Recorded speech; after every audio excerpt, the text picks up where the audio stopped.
Good morning, everybody, and welcome. I am Chief Curator Stephanie Plunkett, and I am really happy to have you with us to hear this wonderful day of talented speakers this morning. And thanks to many of you who were here with us last evening for a great program. And if you're just joining us, we're glad you're here. Our sessions today will explore notions of freedom of speech and artistic expression from a variety of viewpoints. For designers, cartoonists, and illustrators, many questions arise when creating art that takes up socially significant and sometimes controversial themes.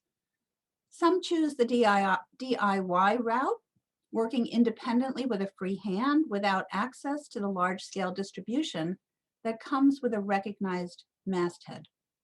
Others work with leading news organizations and magazines, agreeing to collaborate in exchange for access to audiences. Popular art has always involved such choices, but what are the trade-offs and what are the rewards? Our discussion today will begin with commentary by D.B. Dowd, the co-presenter of this symposium, and by Kevin Moran, executive editor of the esteemed regional newspaper, the Berkshire Eagle. Two panels will follow: D.I.Y. print culture and citizenship from about 10:30 to 11:30, and resistance and mainstream publishing, media delivery and propaganda from about 11:45 to 12:45. And we will close with some discussion with all of our panelists today. Many thanks to the Berkshire Taconic Community Foundation for their generous support of this program, and to the Berkshire Eagle, our most appreciated media sponsor. I want to thank also my colleagues, Rich Bradway, Mary Burley, and Alyssa Stubel, who will be working behind the scenes in support of this event. And most importantly, we thank you all for making time to be here. So please do share any thoughts or questions that you may have in the chat, and we will definitely bring as many as possible forward during our conversations. So with that, it's a great pleasure to introduce D.B. Dowd. Douglas is an illustrator, designer, and professor of art and American culture studies at Washington University in St. Louis. He's faculty director of the D.B. Dowd Modern Graphic History Library in the Division of Special Collections in Washington University Libraries, and has led the Society of Fellows at the Rockwell Center for American Visual Studies here at the Norman Rockwell Museum. That program has through the years been designed to inspire rigorous academic consideration of published imagery. The author and illustrator of Spartan Holidays, an award-winning journal, Douglas has written and spoken extensively on published imagery and comics. His book, Stick Figures, Drawing as Human Practice, was published in collaboration with the Rockwell Center in 2018, and we're very proud of that. And A is for Autocrat is his most recent publication. Douglas, thank you so much for starting off our day, and welcome. Okay. So my job this morning is to maybe pull together a few framing thoughts and possibly to build a bridge from the great Stephen Heller, who spoke to us last night in the keynote, and to get us ready to hear from our panelists today, who are an impressive bunch, and I'm very excited to be part of that, and also to hand off to Kevin Moran. So let me just get to it. As Stephanie said, I'm proudly associated with Washington University Libraries, where I teach in St. Louis. And I'm also very happy to say that I'm one of the folks involved in the MFA in Illustration and Visual Culture at WashU, which is a collaboration between the Sam Fox School and the library. So we heard about propaganda last night. And, you know, propaganda is a subject that seemed kind of dusty and done with until relatively recently. And it's become more pressing. And that's part of what brings us together today. So I just want to sort of tease apart a little bit some of the questions at the heart of propaganda. It's a term that it covers a lot, and it is often used as if to categorize a kind of distrustful speech, right? That there's an agenda which is suspect, and it's actually depending upon who's doing it and what their aims are. It can be relatively value neutral. There are a lot of variables here. Certainly, advertising and the history of advertising is the birthplace of modern propaganda. And the very smart folks who were trying to come up with ways to get people to buy things and want things that they didn't know that they wanted, and still do that, is a big part of what became propaganda. And as Steve mentioned last night, the government got involved in World War I. George Creel's involvement in the Committee for Public Information. He recruited Charles Dana Gibson to lead, was basically the poster shop. And this is an example of a poster by J.C. Leyendecker that I would call relatively unpersuasive. It looks kind of silly now. But Leyendecker was actually a very effective visual communicator in the service of ideas that were perhaps, this is quite explicitly ideological. In other cases, he covers more ground. But the United States, as an ideological contraption and as a vehicle for propagandistic communication, is a complicated affair, relatively well captured here by these two images. The contradictions in American history are profound, which is part of what we have been bumping up against in the last several years. So big posters on walls are one thing. We're living in a time that's a rather different technological regime. We're looking at a newspaper feature covering a different communication system covering the events at the Capitol. And the technology of phones and live streaming has created what feels like a shockingly new challenge. But I think there are ways in which that it's less new than we think, as is often the case. The social media you could argue was invented in the 1520s, specifically in the service of the Protestant Reformation.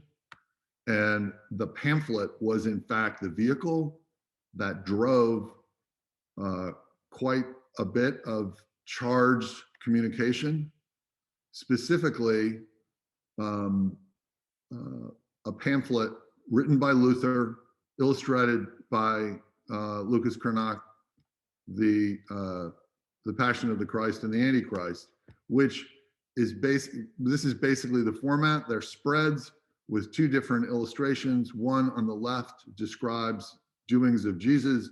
The one on the right describes what the Pope is up to, which is obviously presented in a negative light. In this particular case, Jesus overturning the table of the moneylenders in the temple. On the right, the Pope is selling indulgences. In their time, these things were called Flugschriften, or flying writings. They had an immense impact. They moved very quickly and had played a role that can be overstated, but they played a role in the Reformation and the speed of the Reformation.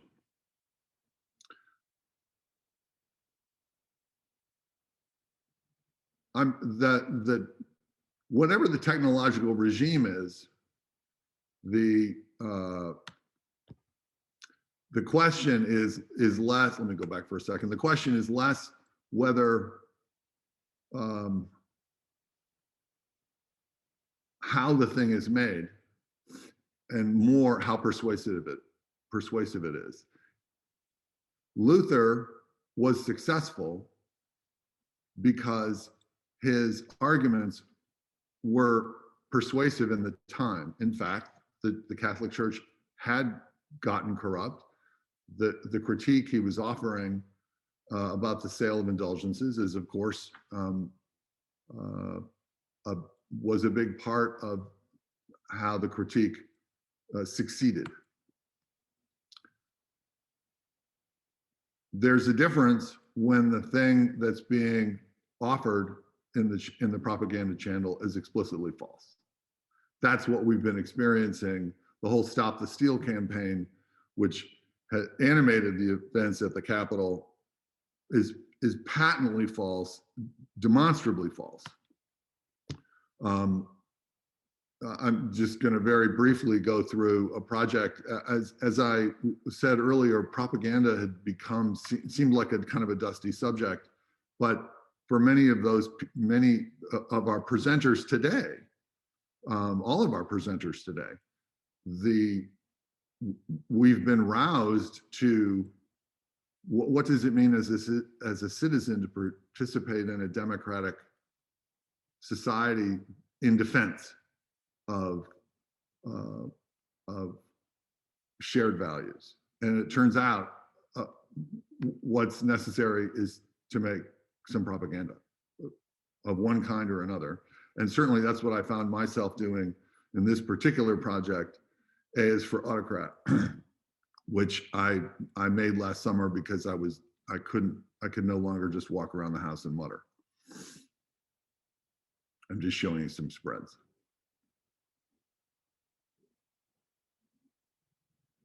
The point here was not actually so much to mock Trump, but rather to build an indictment of both positive and negative critiques.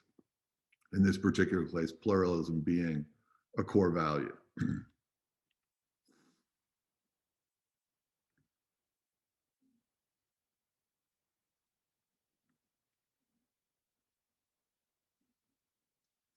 Stephen Miller as a vampire,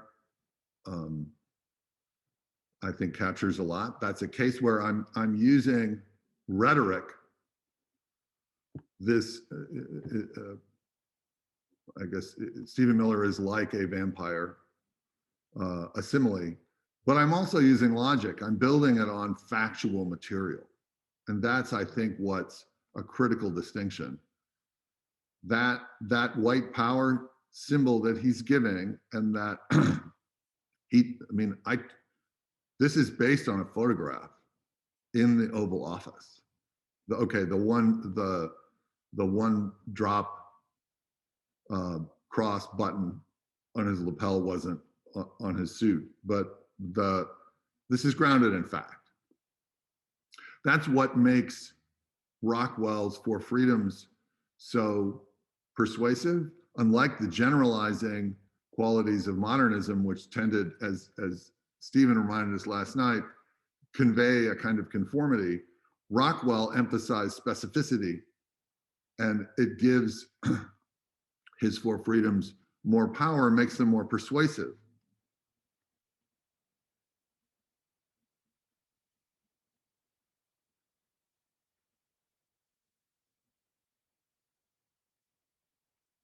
Al Parker maybe hovers somewhere in between the generalized and the specific.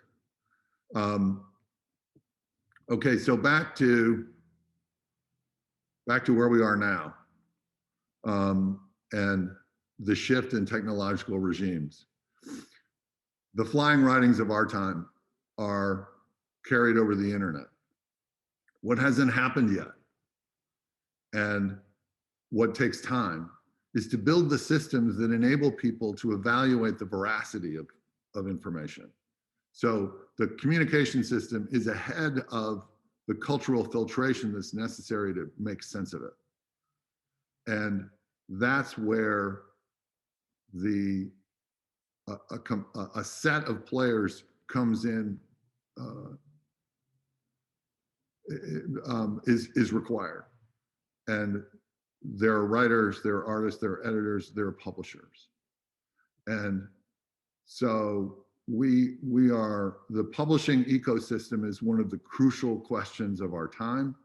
And for that reason, it makes every bit of sense that we're joined here today by Kevin Moran, and we're so grateful for the support of the Berkshire Eagle for our little event, but also in this crucial time. So I'm very happy again to be here, and I'm looking forward to hearing from Kevin. I certainly am honored to take it from here, and thank you for the introduction all. And on behalf of the Berkshire Eagle, it's a pleasure to team up with the Norman Rockwell Museum and its fantastic team as the media sponsor for Picturing Freedom, a Century of Illustration. And of course, it's an honor to take the football from D.B. Dowd and carry it for a little while before handing it off to our esteemed panelists.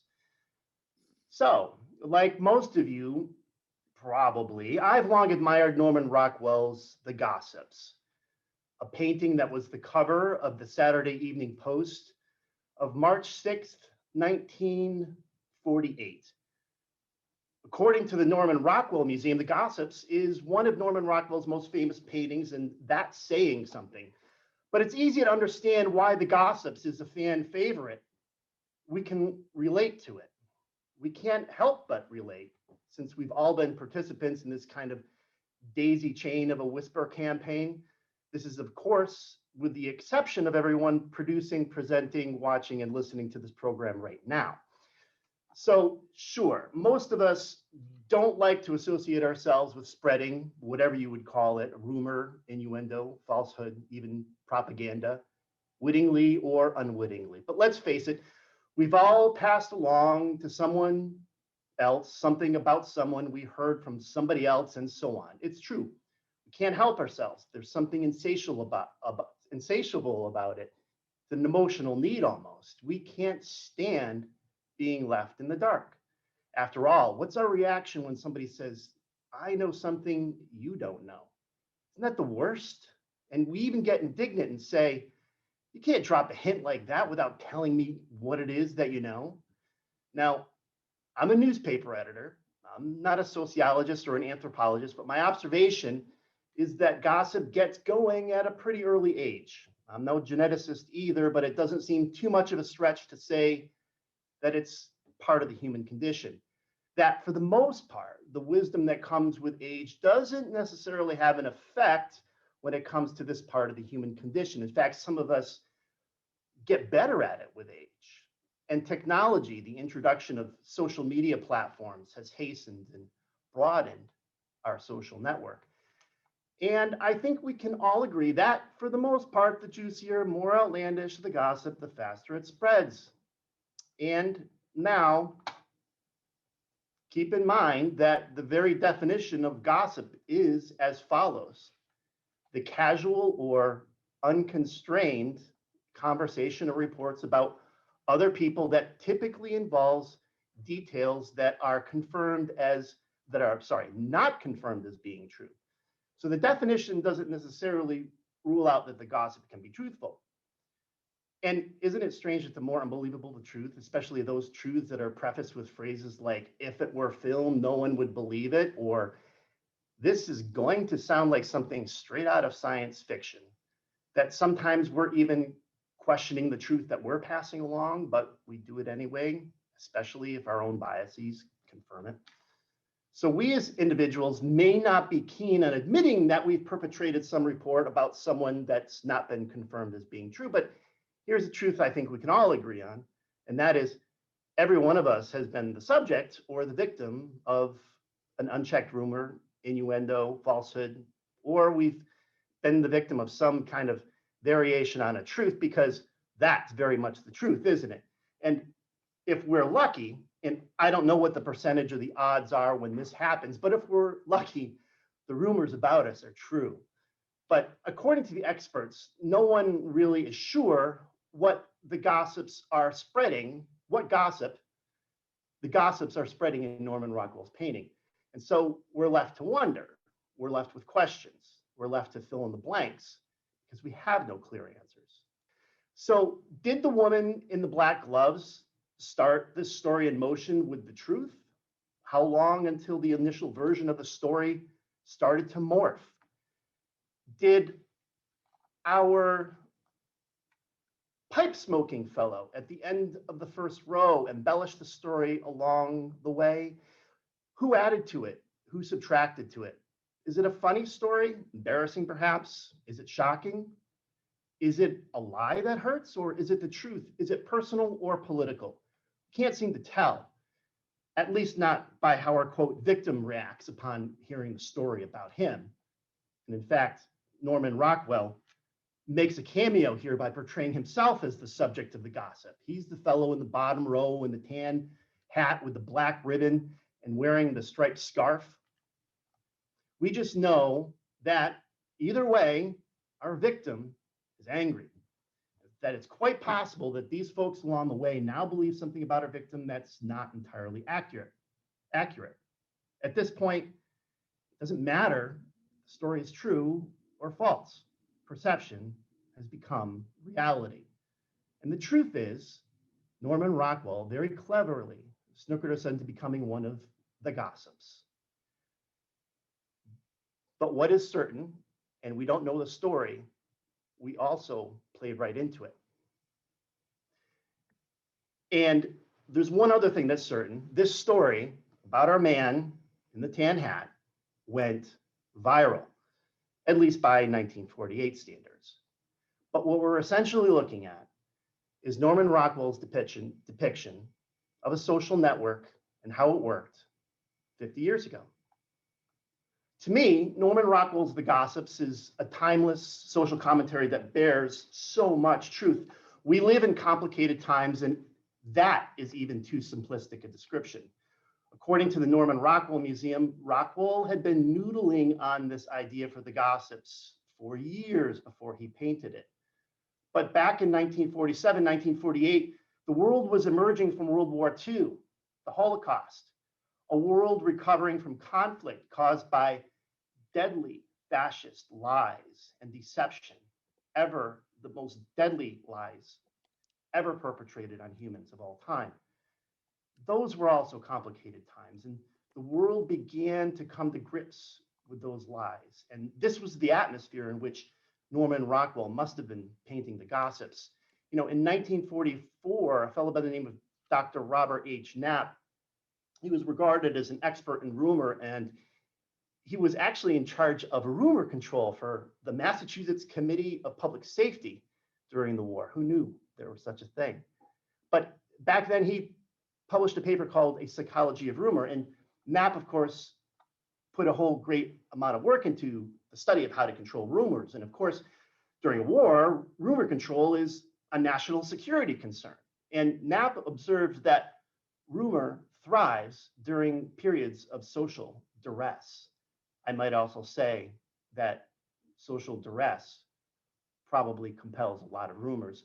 But for this paper, what Robert Knapp did was analyze more than 1,000 rumors that were printed in the Boston Herald column called The Rumor Clinic that was published during World War II. And so he analyzed all of those rumors and he grouped them into 3 categories according to a summary of his paper.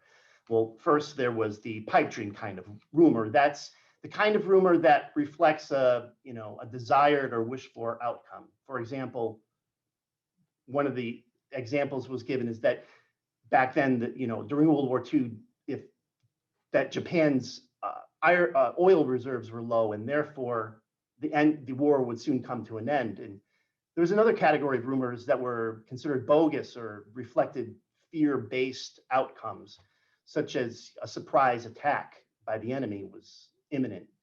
And there were also wedge-driving rumors, according to his paper, which were intended to undermine group loyalty or relationships between folks or people.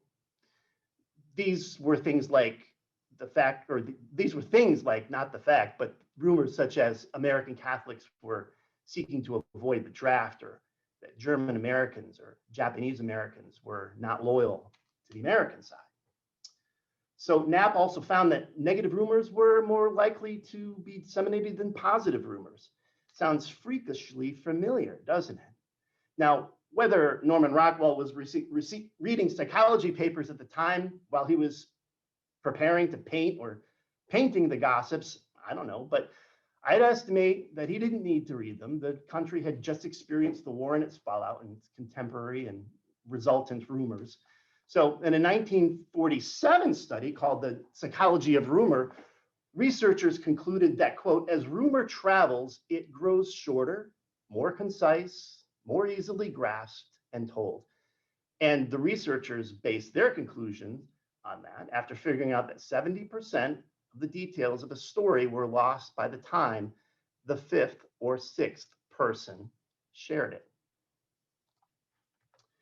Now, as a journalist, I'd like to think that had one of those characters in the gossips, perhaps the woman in the third row, the one with the phone to her ear here, she kind of looks like Lois Lane to me, to be quite honest with you, working in the newsroom along Clark Kent.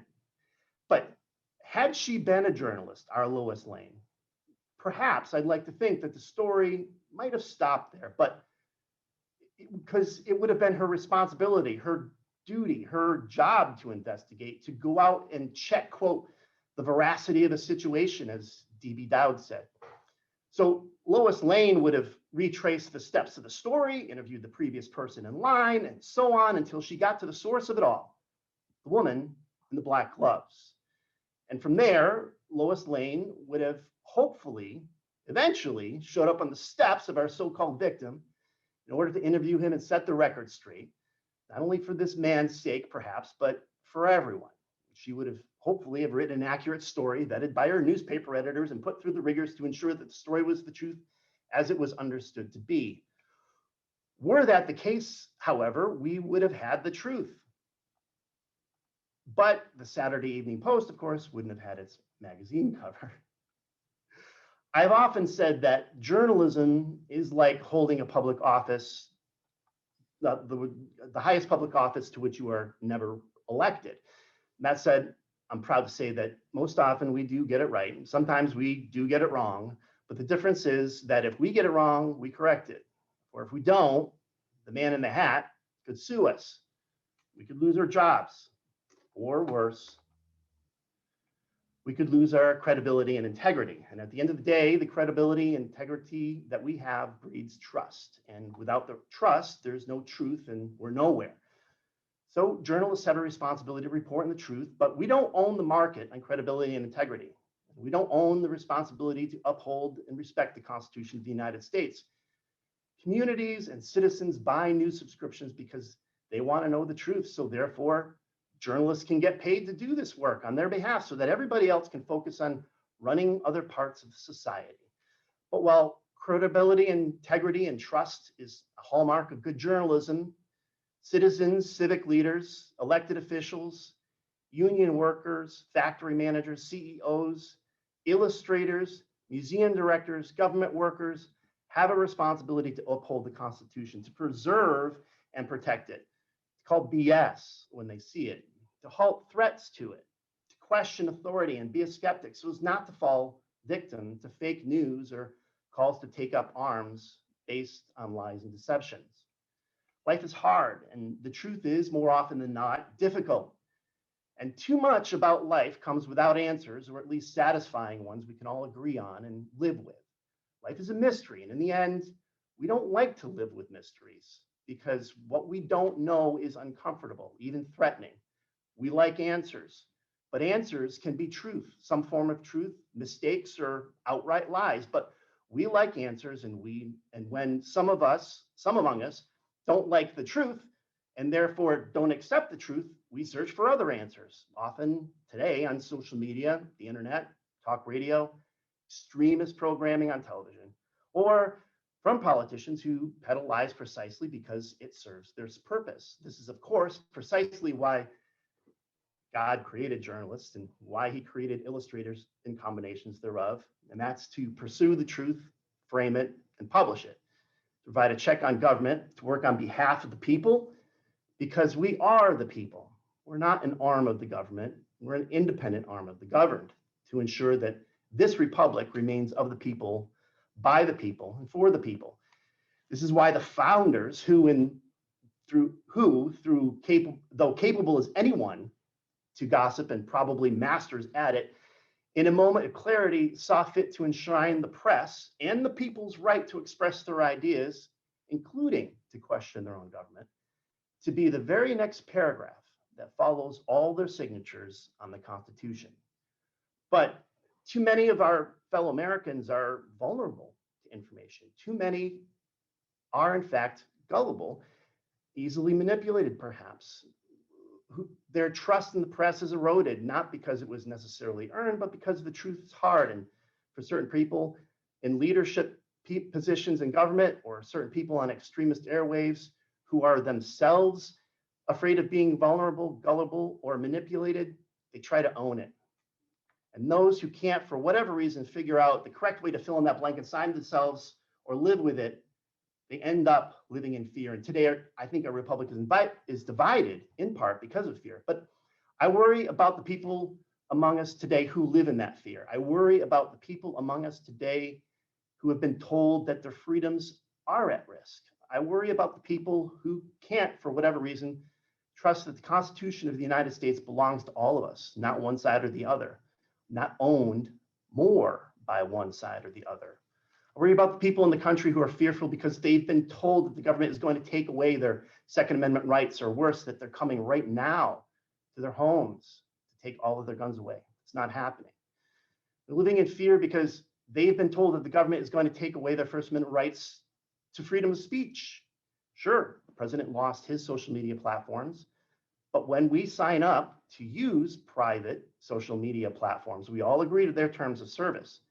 And we know that if we break the rules on Twitter or Facebook, we get tossed. But there's still thousands of public street corners out there, and plenty of soapboxes to go around. They live in fear because they've been told that their freedom to worship is under attack. In fear because they've been told that newcomers to their country and community will take more than their fair share of the American dream, leaving them wanting. Worry about these people living in fear, that they'd want to embrace and firmly believe in fraud, and not just in one fraud, but potentially thousands. But this is 2021. And while we're drawing comparisons to the social network as depicted in 1948, technology has sped up to the point that frauds are committed on social media that are then spread instantly to millions, bypassing the fourth estate. It's okay. Bypassing, though, the fact checkers, bypassing a lot of common sense. And for some, it's satisfying their emotional need to have answers to their fears. It's not instilling confidence in the strength of their freedoms. According to the Pew Charitable Trust and its research, 86% of US adults say they get news from a smartphone, tablet, or a computer, often or sometimes. 64% of Americans say social media have had a mostly negative effect on the way things are going in the US today.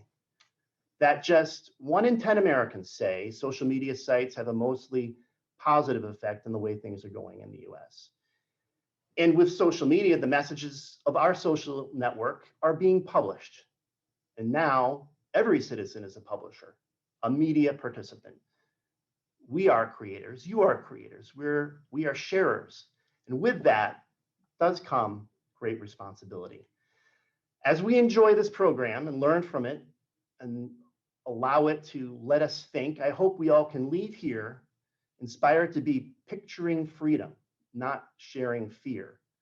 So when we find ourselves in the daily position of upholding the Constitution in the middle of a social network, and lest we be so eager and quick to hit the post button or the share button, let's stop for a moment and let's all be Lois Lanes. Let's all be Lois Lanes. With citizenship comes great responsibility. Our democracy depends on us. Thank you. I'm Kevin Moran for the Berkshire Eagle. Kevin, we can't thank you enough for framing that issue so beautifully, and so many of the things that we are thinking about these days and question. And I think the fascination of the psychology of rumor as you explored the Norman Rockwell painting, The Gossips, was really interesting. So I'll never see that painting again the same way. Thank you so much. Wonderful to have you with us. You know, I just wanted to mention that the Berkshire Eagle has had a very long history, but since its return to local ownership in 2016, it has captured several Newspaper of the Year titles and General Excellence Awards from the New England Newspaper and Press Association. And Kevin has done a remarkable job in steering the paper and in ensuring that we can count on the truth and information that is printed in it. So thank you again for a terrific start to our day.